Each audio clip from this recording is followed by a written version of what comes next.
Hi, welcome to another episode of Airplane Arms Navigating Back to School.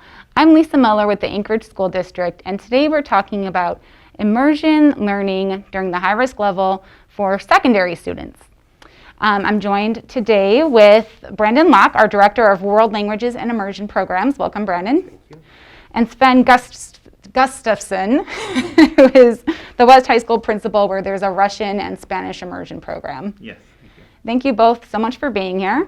We just did a video on elementary, and now we're going to talk about secondary and what can those families expect as we get ready to prepare for the first couple weeks of school. We know we're going to be in the high risk level. Brandon, if you can just kind of give me an overview of what is secondary immersion in the first place. Sure. So, one thing that I'm very proud of with our district is that we actually have K-12 immersion programs. Many places across the nation stop at the end of elementary school. So our secondary, so that's middle and high school, follow what we call a continuation model.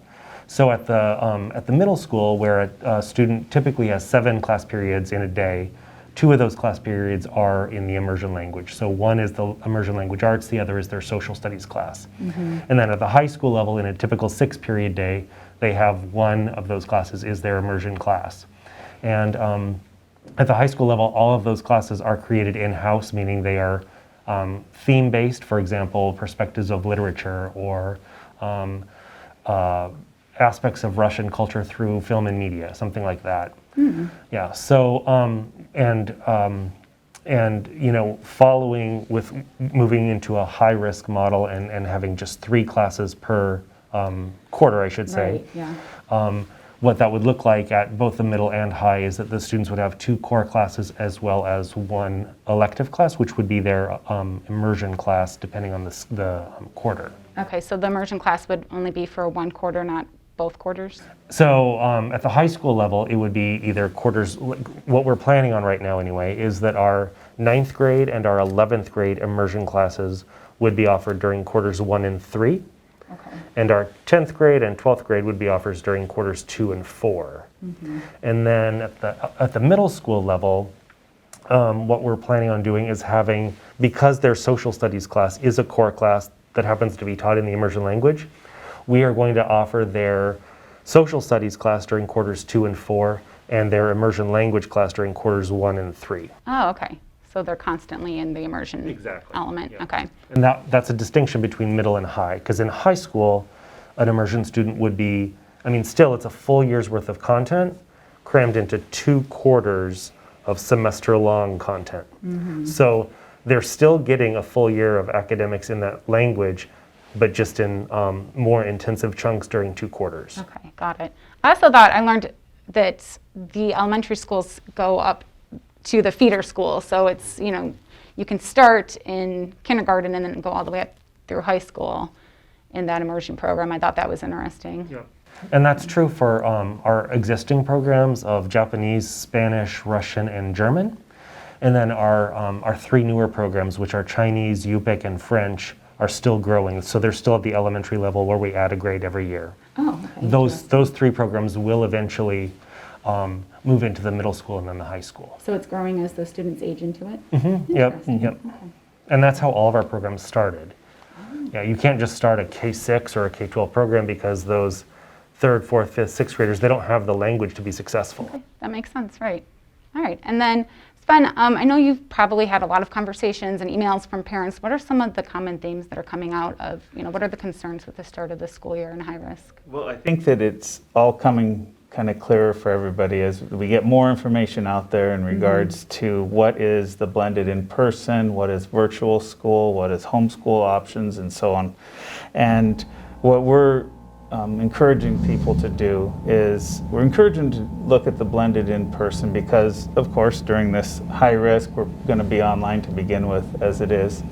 But we are able to, because we have some flexibility, we are able to take some of the kids that have selected the virtual school and still give them that in-person blended model for immersion, because all these lessons that we're doing in immersion at secondary level, they've taken the curriculum, the teachers have in our district have taken the curriculum because there's no canned curriculum for immersion, and they have developed these Canvas shells, and it needs to be taught by these specific teachers. And so the only option is to take it through the blended in person, but we have some options where we can take kids that might be in one of the district sponsored homeschool programs and have them just do the immersion courses at the high school level and at the middle school level.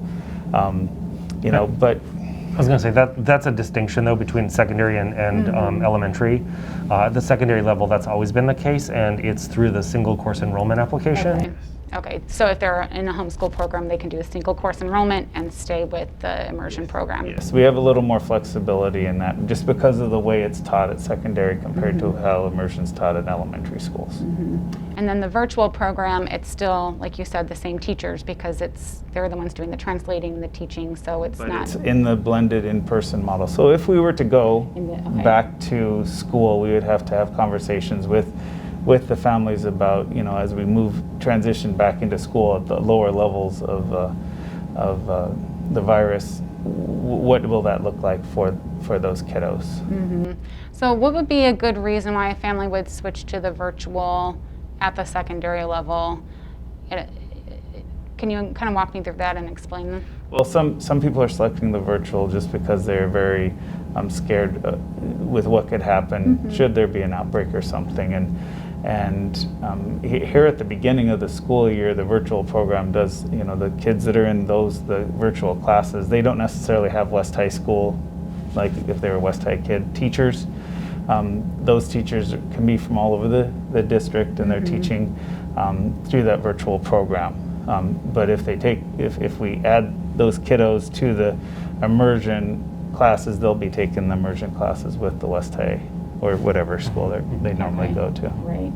But here at the beginning of the school year, as we're all online, the difference would be is the West or the in-school blended is having teachers teach lessons each day, Monday, Tuesday, Thursday, and Friday, and work straight on the online with the kids, whereas the virtual program is more an online-based program such as Apex. Okay, understood. Anything else, any other concerns that you've heard from parents or that's kind of a common theme, or anything else that you wanted to mention?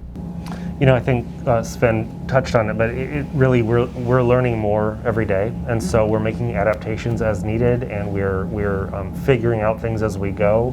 When we went into this, spring break of last year, we had no idea that we would still be here today. One thing that we have worked diligently on over the summer, and this includes our immersion teachers, is we've had teachers working on developing Canvas shells, putting those teacher-created materials that they've been working on for years into a more digital modality. And I also want to reiterate, or I guess re-explain, I mentioned a minute ago about how the courses are scheduled at the high school level. There is a difference, and that would be the Japanese program at Diamond. And those teachers and administration have been working on sort of having every class offered every quarter. But they also have always traditionally followed a different schedule in terms of how they develop and deliver their content in Japanese versus our, say our Spanish or Russian programs.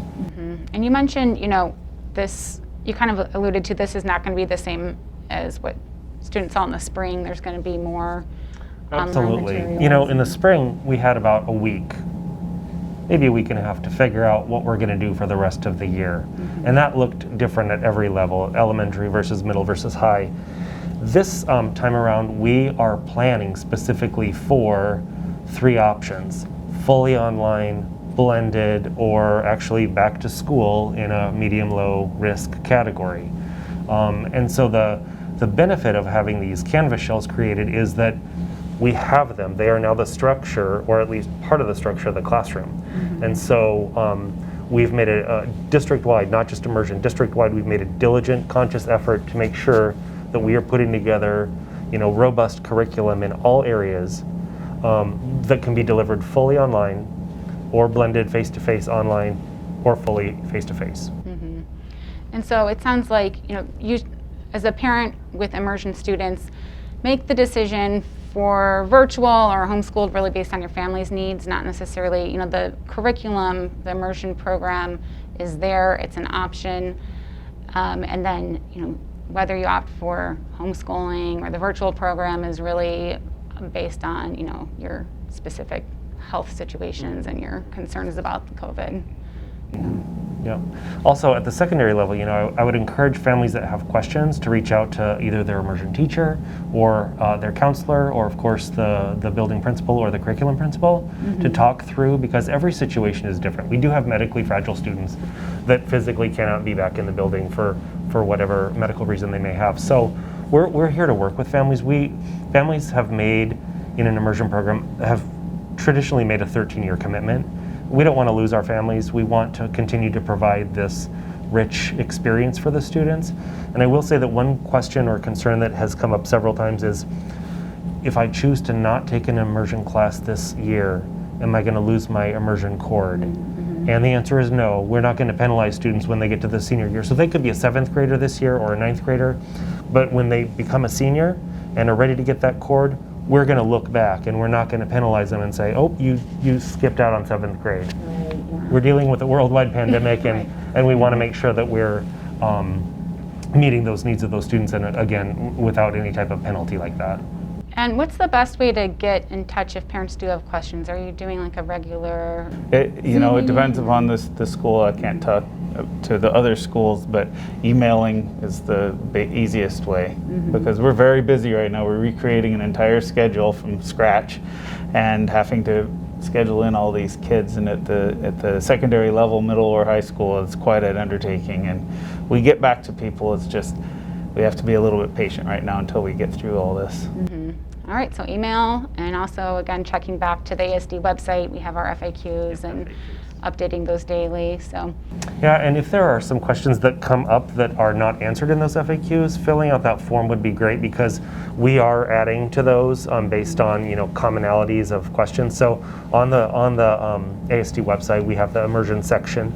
There's elementary FAQs for immersion, secondary FAQs for immersion, and again, especially at the high school level, the students have had their immersion teacher multiple times, so they have that connection. Even though teachers aren't technically on contract yet, I know a lot of families are reaching out, and then the teacher can then go to the principal or the counselor or the curriculum principal, depending on what the situation is, to help navigate that for the families. So it sounds like we're all in this together. We are. Every family's situation is unique, and reach out to principals and directors and see what the best fit is for your students. Absolutely. Yeah.